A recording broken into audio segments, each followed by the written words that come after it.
You're listening to the Drink Less Booze, Live How You Choose podcast, the podcast that will help you to change your relationship with alcohol one step at a time so that you can focus on what truly matters.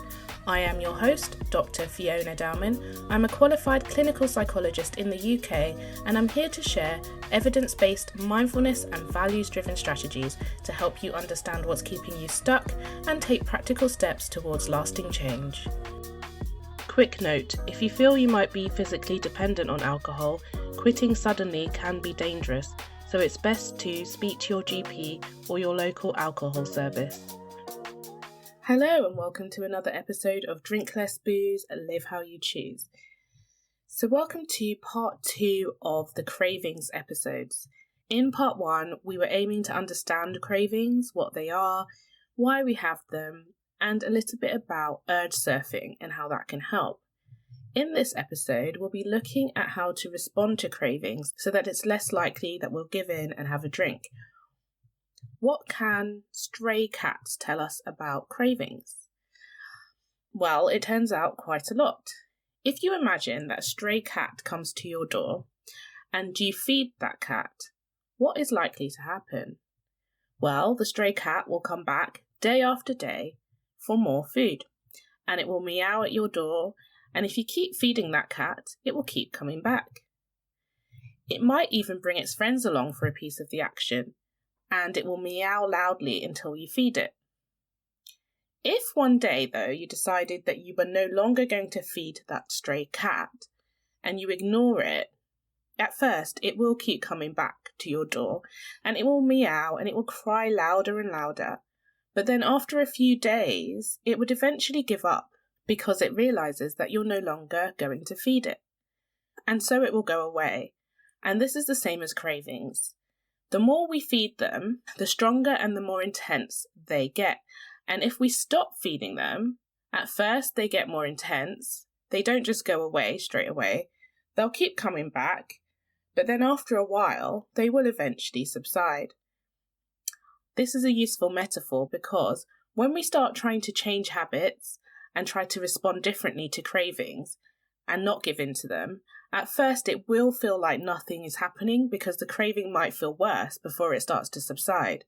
So it can be helpful just to hold on to this metaphor to remember that cravings keep coming back because they want to be fed. But after a while, they will go away. How do we feed our cravings? There's different ways. So there's the literal way, in the sense that you literally consume alcohol in response to a craving, but you can also feed it by giving it lots of airtime, trying to fight with the craving, trying to reason with it, trying to get rid of it. The more you do that, the craving will just fight back harder.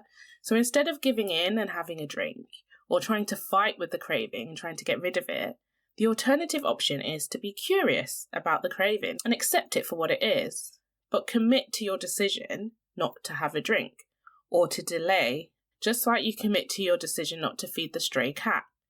You accept that it's there and you leave it to do what it's doing at your doorstep, but you don't fight with it, you don't feed it. One way to do this is through something called urge surfing.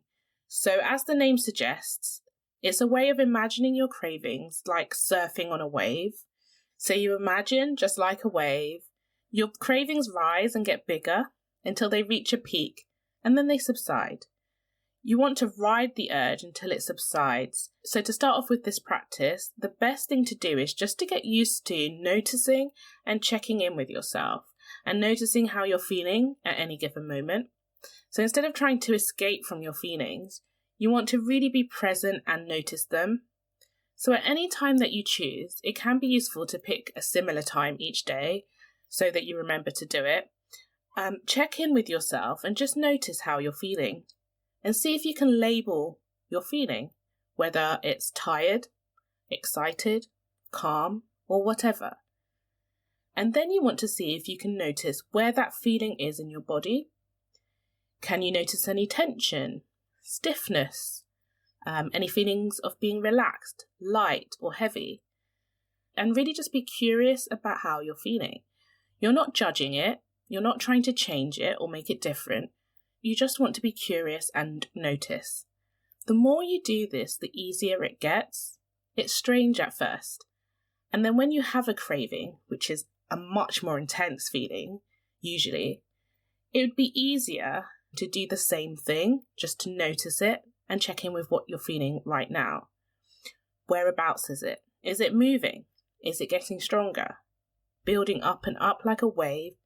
Notice as it does this, notice as it peaks, and then notice as it subsides, and where that goes and where it moves throughout your body.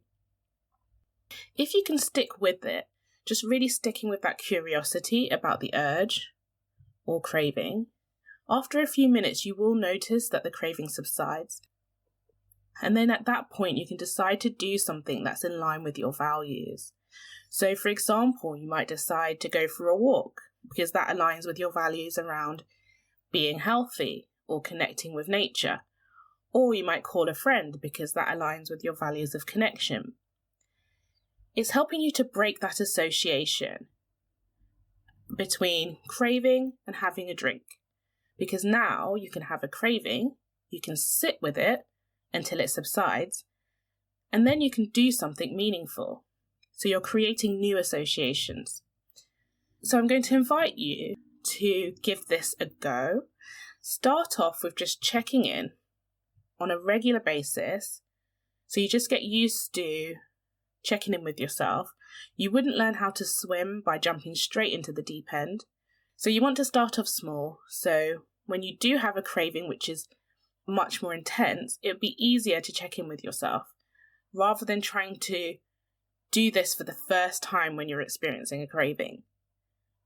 I'd love to hear how you get on if you do give urge surfing a go. So as always, please let me know. My contact details are in the show notes.